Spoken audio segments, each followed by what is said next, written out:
and welcome back to Elle the Law Student. So I've been getting a lot of questions about my daily routine and that sort of thing in lockdown and how I'm staying motivated and studying and all that kind of thing. And so I thought that the best thing to do would just be to film a day, take you along with me and let you see really what happened.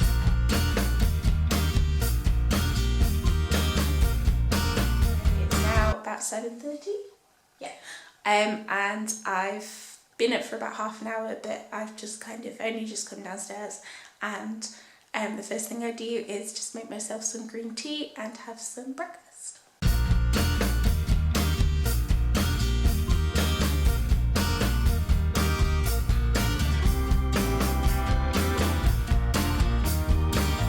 My hair looks so crazy because I've just been sleeping in my plaits for the past few days. I've had some breakfast and just watched some YouTube, which is what I normally do. First thing in the morning I either watch that or catch up on the thing that I fell asleep watching the night before with Cade. So yeah, that's what I've done. I've now just washed my face, put my contact lenses in, cleaned my teeth, all that good stuff, and now I'm going to go downstairs and do a quick workout. I can't do anything too intense because I sprained my ankle last week and I've been like struggling to get back into it, so I think I'm just going to do some Pilates or something like that. Hi, it's now the next day, but I realised when I was going through my footage that I had a clip missing, no idea where it's gone.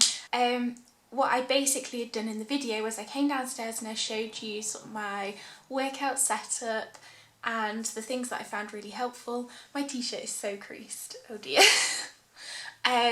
And so I thought I would just quickly run through those things because I know a lot of people are adapting to working out at home rather than being at the gym and that sort of thing. What I normally do is I push this sofa back up against the wall, and that gives me about 2 meters, maybe a bit less, to lay out my exercise mat. I've had this yoga mat since I was honestly 8 years old. I've had it for so long. It was when I was 8 years old because I used to go to yoga with my mum. I normally find it more enjoyable to follow some kind of video.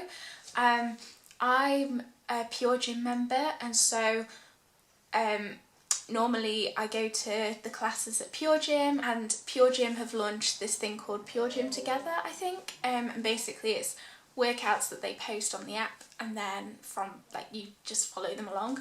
I found that really useful, so I've been doing those quite a lot. Another thing is an app called Verve. You do have to pay for it, but Worcester JCR has managed to get a bunch of free subscriptions, which has been fantastic. So I've been following some of their workouts, which are really great. You can take it out with you running and walking as well, and it takes you through different running routines, but most of the time I've just been using it indoors. And then finally I've been using Fitness Blender a lot. I've been using Fitness Blender anyway for about 10 years. It was sort of the first thing that got me into exercise a really long time ago now. I thought I would sort of show you how I've been increasing the intensity of my workouts despite them being at-home workouts. The first thing is that I've been using resistance bands a lot. I really need to get some new ones because these ones are, well, these were really cheap. They were from Aldi, but they're not really losing their resistance that much, but I think I'd just like to get some better quality ones that are slightly thicker because I use them for lower body workouts a lot.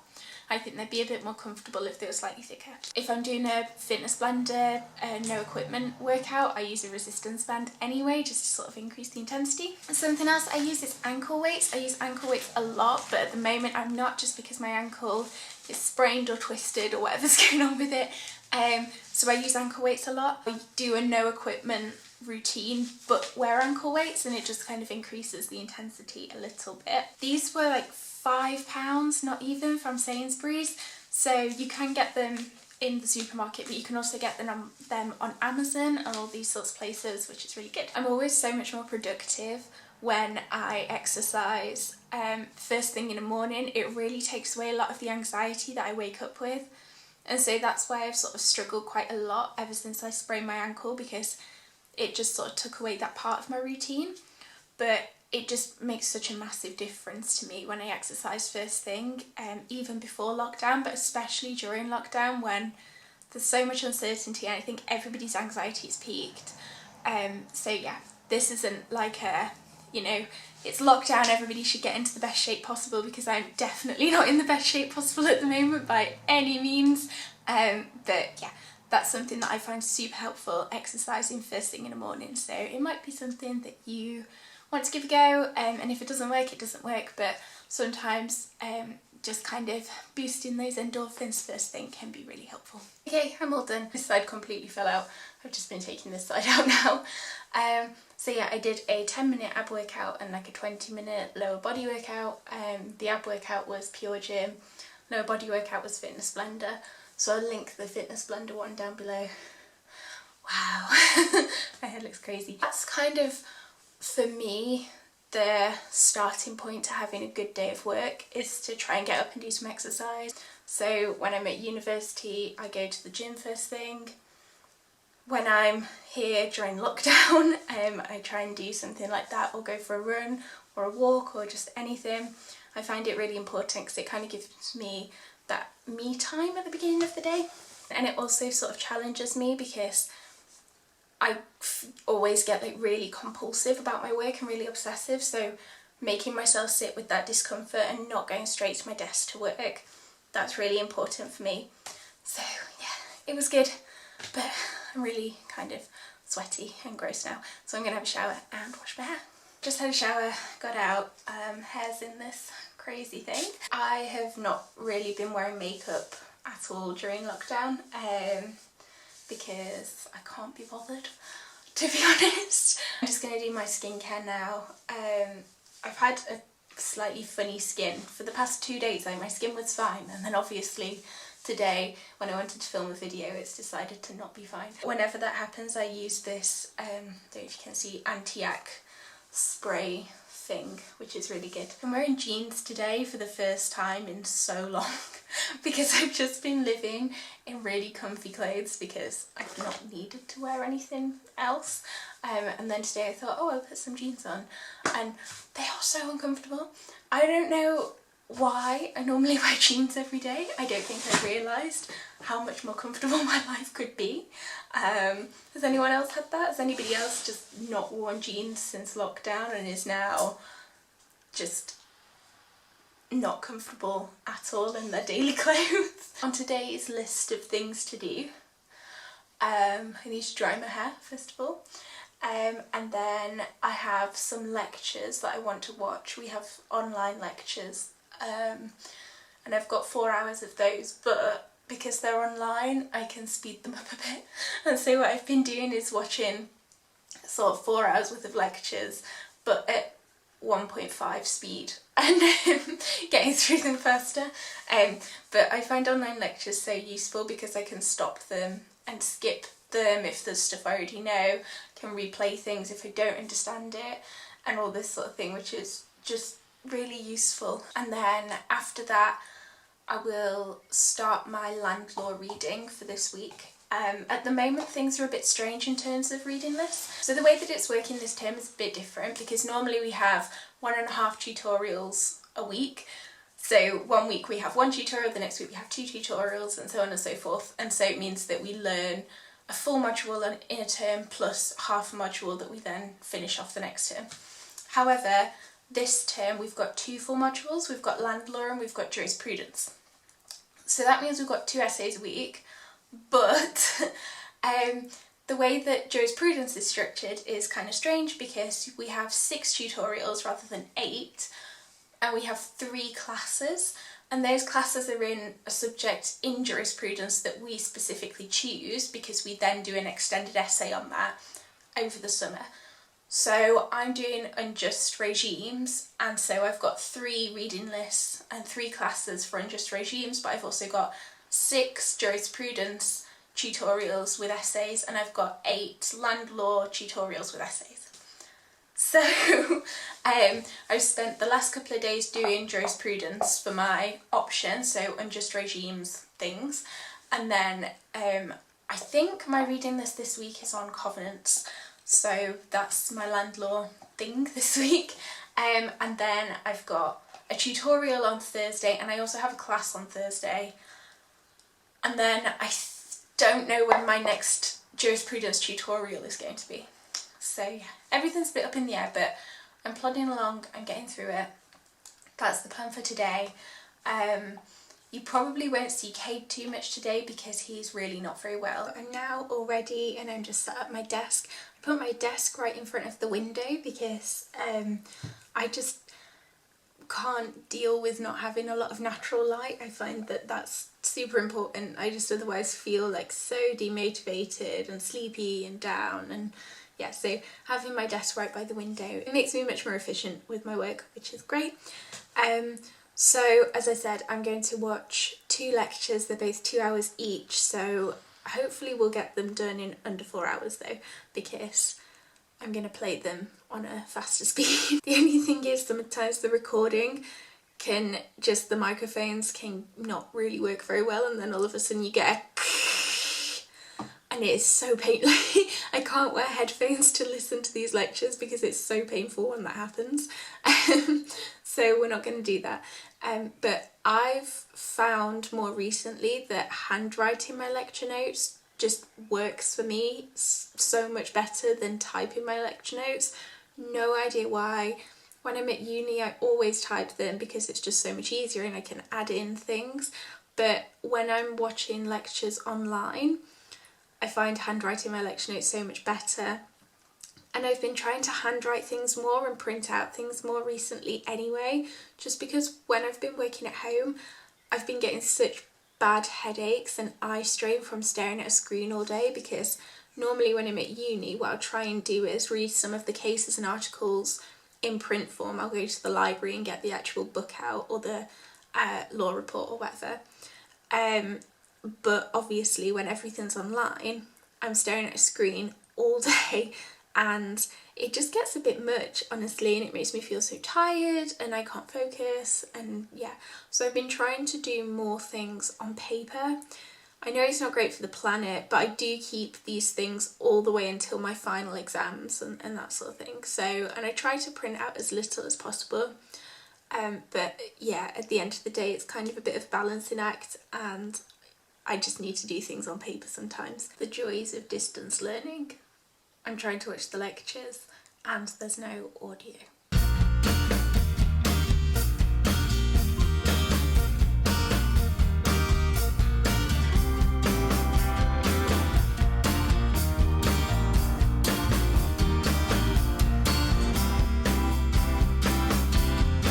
I'm 1 lecture in, 3 more to go. These lectures have been really good actually. I always find lectures can be so hit and miss, which is what makes the online ones so good, because if I end up cycling all the way to the law faculty, get there, sit down, and it turns out that the lecturer, like their style just doesn't really suit my learning, then I've just wasted so much time. Whereas it's really good online because you can figure out pretty quickly whether or not that lecture will be useful for you or not. These ones are really, really good. So they're all about restrictive covenants, which is kind of where you make an agreement with your neighbour to prevent them from doing something. So say I make an agreement with my next door neighbour that they will not use their property for a commercial purpose, so they can't have a shop there, it has to be used for residential purposes, and then a restrictive covenant kind of comes in, and we're now looking at whether that burden can be passed on to their successor. I've enjoyed land law a lot more than I thought I would. It's hard, but it is far more interesting than I thought it would be. I think I thought it would just be about whose fence is this, but it's not. It's pretty good. I like it. I've also been munching away on these, which have just become one of my favourite snacks at the moment whilst I've been working. They are from Aldi. You can find them, you know, by the checkout where they have all of the little things to tempt you. But these are sugar-free mini gums and they're vegetarian, but they're so yummy, and I've eaten them all, so I can't even show you, but they're just really nice. And one of the things that sometimes I'll do when I'm reading like a really long paper or something like that is I'll sort of have one at the end of every page as a bit of a reward, which sounds so sad. We are now over halfway through the lectures, which is great. They've been really useful, but this topic seems really quite complicated. I get really nervous about landlord because the way that our landlord tutor works is that we have to read out our essays in the tutorial. We take it in turns, and this week it's my turn to read out my essay. So I really want to get a good understanding of it, because it's not very fun when you don't fully understand the topic and then read out your essay, because it's just a bit embarrassing. I've had one other tutor that's done this, and neither of them are Worcester tutors. Yeah, it's a very old-fashioned Oxford teaching style, but it's okay, and I feel as though I learn quite a lot about how to structure my essays and that sort of thing, and it gives me the opportunity to ask questions about very specific parts of my essay if I'm not quite sure about them. I don't know, there's just a difference between getting comments in person and in front of other people and getting comments on a piece of work. I feel as though I'm more willing to take risks in a good way. Like, I'm more willing to take risks when it's when I'm not reading it out loud, because if I take a risk and I, you know, make a new point that I've never sort of thought of before, and it goes wrong, then if it's just being sort of emailed back to me, then that's fine. I just read a comment that says that's wrong. But it can just get quite awkward in a tutorial when you read it out and the tutor sort of says in front of you and your tutorial partner, yeah, no, that's completely wrong. Especially if they're quite harsh. But yeah. So I finished watching my lectures. I'm trying to be quiet so I don't wake Cade up. So I'm going to get some lunch now. I'm really hungry. I was going to have salad, but I'm not fancying a salad at all. I'm showing my millennial side by having avocado on toast for lunch. This is such a classic. I love avocado on toast. I've got some salmon and some scrambled egg on there as well. The kettle's boiling right now as well, because I'm obviously going to have more green tea. I just drink green tea constantly. But it's good for you, so that's fine. I've finished my lunch and I'm just going to spend the next 15 minutes folding this laundry and washing the pots and just making the kitchen a little bit tidier. Because Cade won't be eating tonight because he's just having toast and things at the moment, I've got some leftover curry out of the freezer. As I took it out, I realised that last time I made a video thing, a vloggy thing, I also had chicken curry, well, corn chicken curry, but that was the last time I had it, and this is just stuff that I've saved, basically. So yeah, I don't only eat that, but that's what I'm having tonight, because there's just one portion of it and it's quite difficult to cook for one person. Definitely one of the difficulties with lockdown has been just having to do more stuff in the day than I would have to do if I was at uni. So because I'm not living with my parents especially, just things that normally I take for granted when I'm at uni, I've just got to sort out, and it just takes time.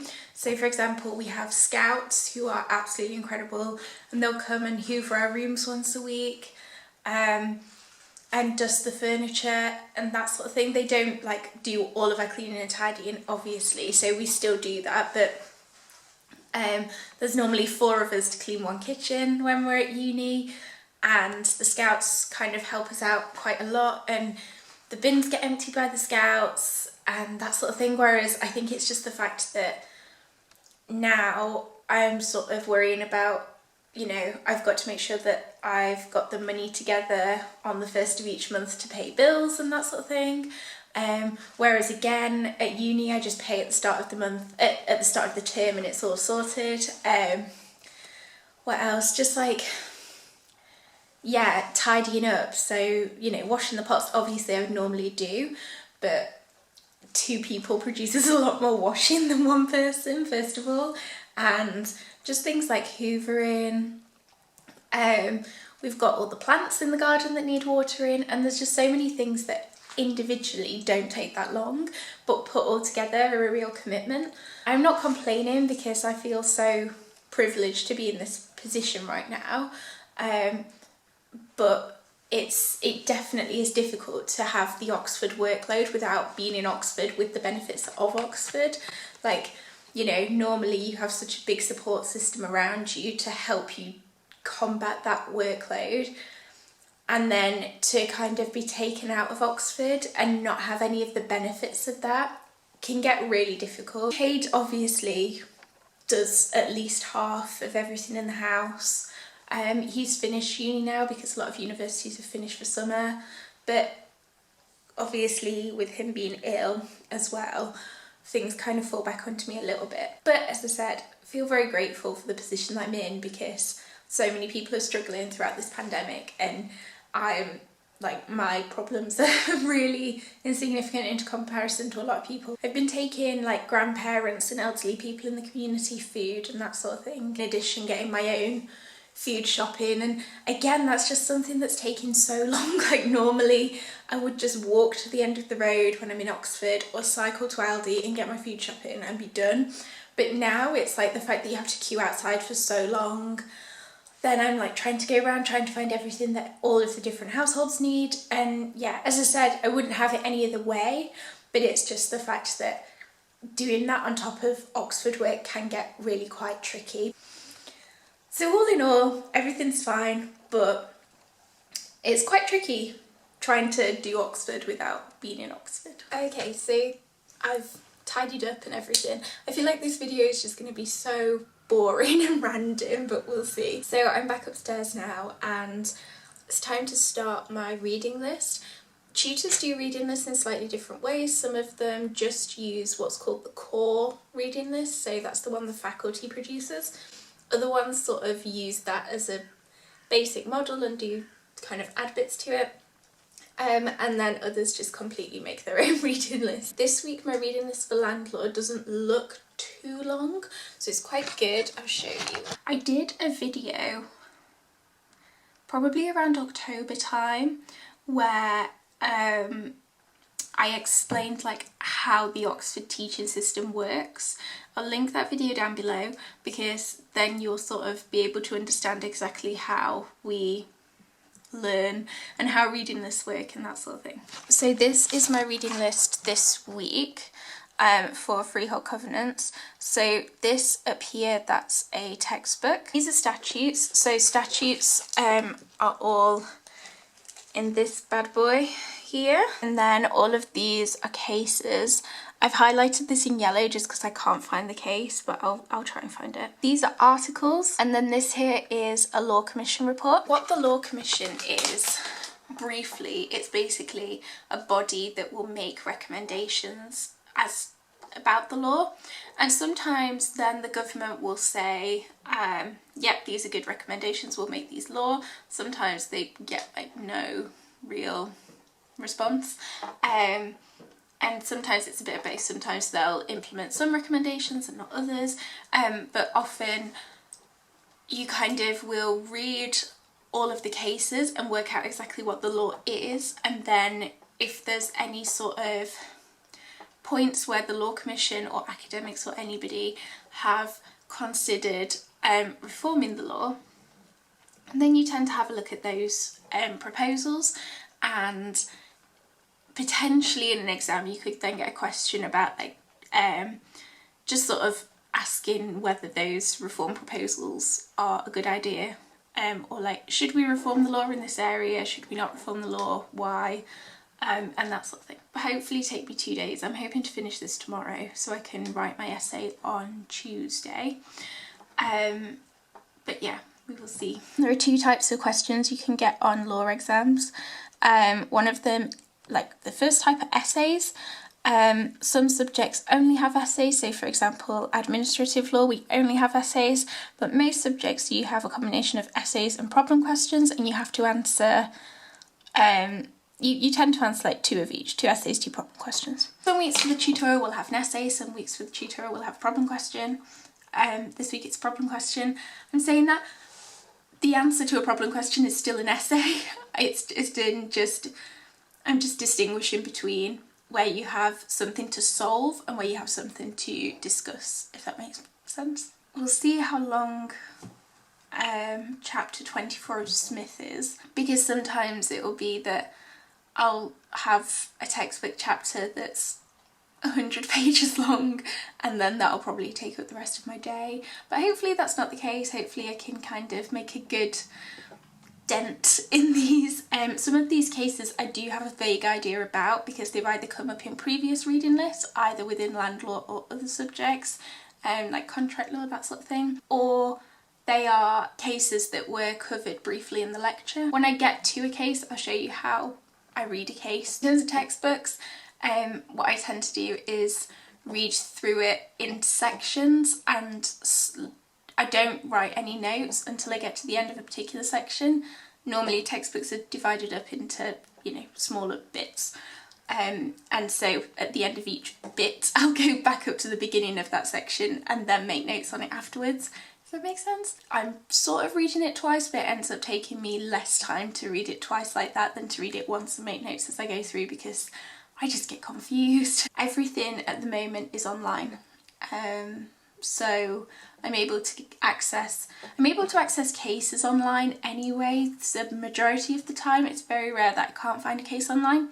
Things like textbooks, not always available online, but at the moment the law faculty have been angels and they've worked out all of these deals with publishers so that we can access those textbooks online, which is really good. I have now read my textbook stuff and made some notes on that.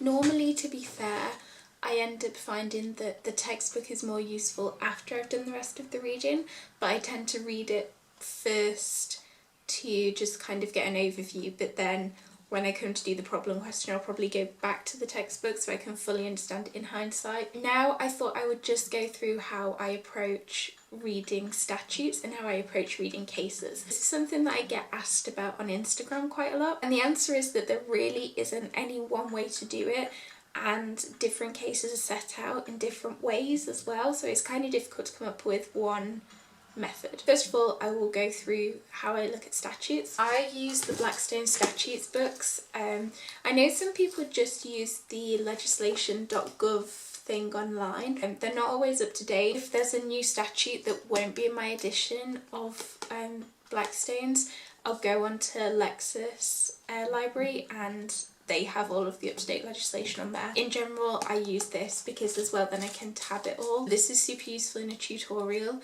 when we're asked about something and I can just get to the provision really quickly. So for example, the first thing that I need to look at is section 56 of the Law of Property Act 1925. The Law of Property Act is a massive act. Right at the front you have the chronological contents of all of these statutes, and then also if you go a little bit further on you have the alphabetical contents of the statutes. So I know where the Law of Property Act is just because I use it so much for the statutes that I use loads. What I do is I pop a little circle around the page reference, basically scribble in pencil all over these statutes. I don't write in my textbooks normally, but the exception to that is my statute book. Statute books are only really relevant for that year anyway. So in terms of selling them on afterwards, I probably won't. They're also the cheapest thing that I end up buying most of the time. Statutes are then divided, so you'll have section 56, you've got section 56.1 and section 56.2, and I tend to go through them and use a pencil within the book to basically annotate them according to what they actually mean. So for example, this says a person may take an immediate or other interest in land or other property, or the benefit of any condition, right of entry, covenant or agreement over or respecting land or other property, although he may not be named as party to the conveyancer or the instrument. Now just reading that, that's a load of words and I'm not 100% sure what it means. But what I'll do then is I'll go through, sit down with a pencil and work out exactly what everything means. Sometimes you have to refer to case law because case law is what's interpreting that statute. So sometimes, I doubt it's the case in this, but it's like sometimes there's different words within a statute that are contentious and there are legal debates as to what they mean. And that's always kind of good to make a note of in the book as well. And then I'll just quickly show you how I approach a case. This is my first case here. So I've got Osterbury against Oldham Corporation, 1885. I've already downloaded the PDFs of all of these cases. We use different legal databases, but the main one that I use for cases is Westlaw. So the way that I'll have saved it is I save it so that I've got Land Law, Week 5, Reading Materials, and then right at the top here is Osterbury, and then this pops up as a PDF.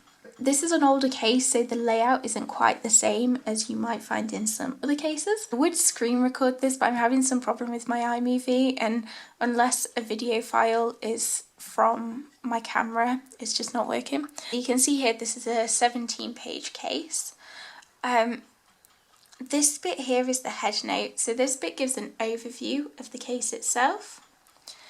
These bits here are the facts. And if you keep scrolling down, you'll eventually find something that says such and such for the appellant or whatever. You can see that just here. Okay, and they are the barristers that are representing the parties in the case. And so what follows is then just a summary of their arguments. You keep scrolling down, you'll eventually get to the name of a judge. So in this case, it's Lord Justice Cotton. And then this bit onwards will be his judgment.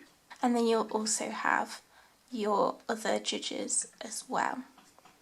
Lord Justice Cotton also gives the facts of the case. So this is a really important bit of the judgment because that's where I'm going to be able to get like a really good insight into all the facts and to how they're analysing the facts. And then I just divide everything up into facts, what the issue is and what was held, and then I also give like the reasoning that was given. So I will write a little subheading of each judge and then just bullet point the main reasons for reaching that conclusion, because even if all of the judges agree on the conclusion of the case, they might get there in very different ways, and that's how it can then get quite contentious in like future cases, because you know, it's binding law because that's the outcome that's been reached, but why they've reached that outcome can slightly differ. I've got a real headache from staring at the screen, so I'm just taking a bit of a break and getting some water. I've been getting the worst headaches during lockdown just from staring at the screen constantly. I normally try and split my reading between things online and things in print.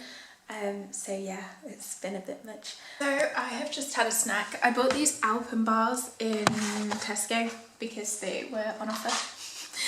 So yeah, I just had an Alpen bar. I've still got a headache and it's not really going away, and I think I know if I go and sit back down at my desk now, I will just not be able to get anything done. It'll be a case of me reading the same sentence over and over and over again.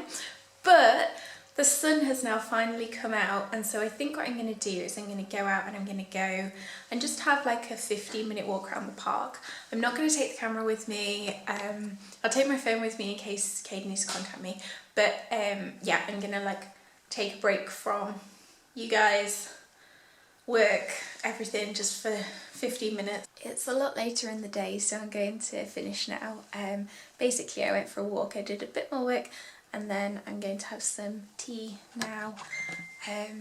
Kate's up and moving around, so we'll probably watch a film or some Community, which is our favourite show at the moment, and then I will go to bed, probably read my book for a bit. I'm currently reading Becoming by Michelle Obama, and yeah, then go to bed and do it all again tomorrow. I hope you're all staying happy and healthy and safe, and yeah, I hope this is all over soon, but in the meantime I hope you're just getting by.